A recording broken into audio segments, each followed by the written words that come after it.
L'été est passé et tu t'en vas. Quelque chose a changé pour toi et moi. Tu le sais très bien, on va se quitter. On était si bien, jamais je te... Mes chers collègues, bonsoir. Bien, comme vous le constatez, nous avons égrené quelques minutes par rapport au timing. Parce qu'on devrait commencer... Non, ma voix porte un peu. On devrait normalement commencer à 13h00. On a été presque à 13h05. Donc, en attendant que les uns et les autres retrouvent la salle, on a pu égrener quelques minutes de retard. Nous nous excusons pour cela. Bien, dans le cadre, n'est-ce pas, vous vous rappelez bien, le fondateur en début d'année, lorsqu'on a fait l'Assemblée générale de rentrer dans cette salle, il est bien connu que désormais, chaque année, on doit organiser au moins 2 conférences dans le cadre non seulement de renforcer les capacités des uns et des autres sur des domaines bien variés, que ce soit au niveau des élèves ou au niveau du personnel enseignant. C'est dans ce cadre-là que cette conférence a été organisée.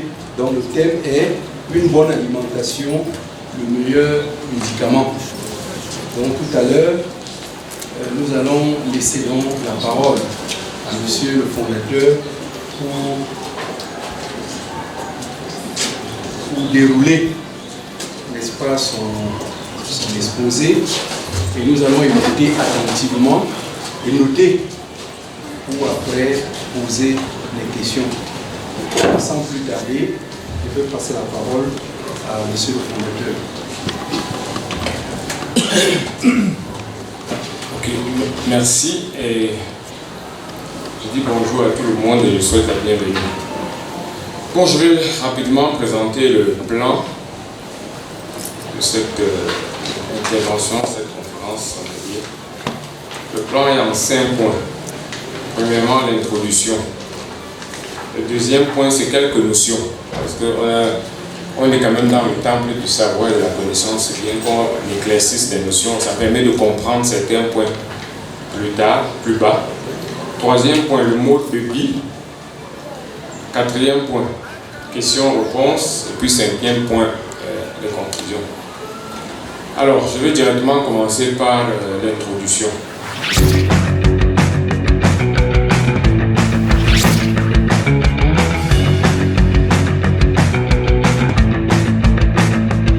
Pourquoi avoir choisi un sujet comme celui-ci?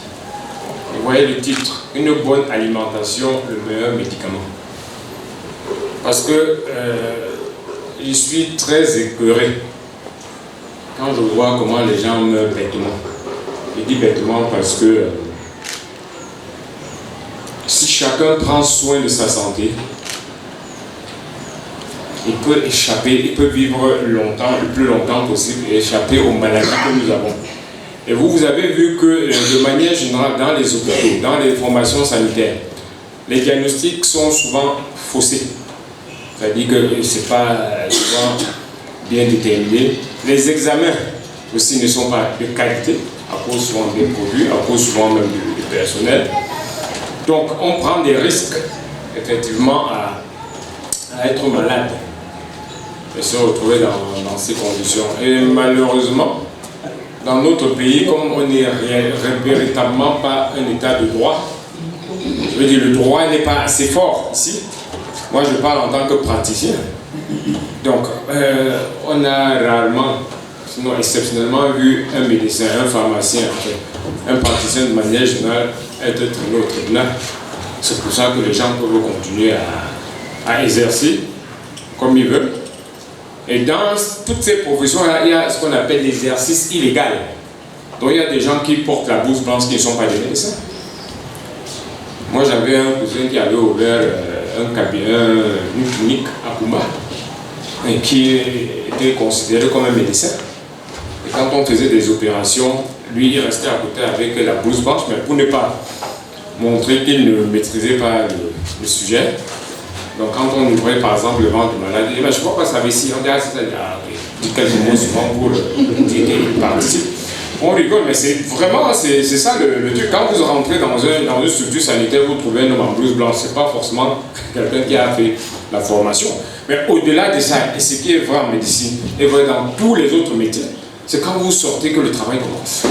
C'est quand vous sortez que vous exercez, vous avez l'expérience.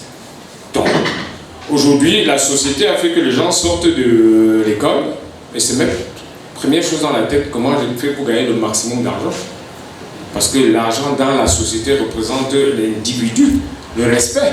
Donc je gagne le maximum d'argent, je ne suis pas dans ma structure et je vais faire construire mes maisons et tout qui ne vont pas m'apporter d'argent. Donc, fort de tout ça, si les gens avaient quelques notions, ils éviteraient de tomber malades. Et, en fait, on parle d'alimentation. On connaît plus bas, je parle du mode de vie. Du mode de vie parce que il y a 4 caractéristiques pour avoir un mode de vie bien et qui vous entraîne. Parce qu'on estime aujourd'hui que l'être humain est fait pour vivre jusqu'à 120 ans en santé. 120. En santé, mais pour ça, il faut qu'il respecte un certain nombre d'éléments qu'on appelle le mode de vie, parmi lesquels l'alimentation, en premier lieu, est l'essentiel. Donc on va voir ça plus tard. Donc c'est dommage parce qu'en plus, quand vous tombez malade, ça coûte, la vie revient cher. Parce que vous devez payer les médicaments. Et les médicaments ne sont jamais innocents.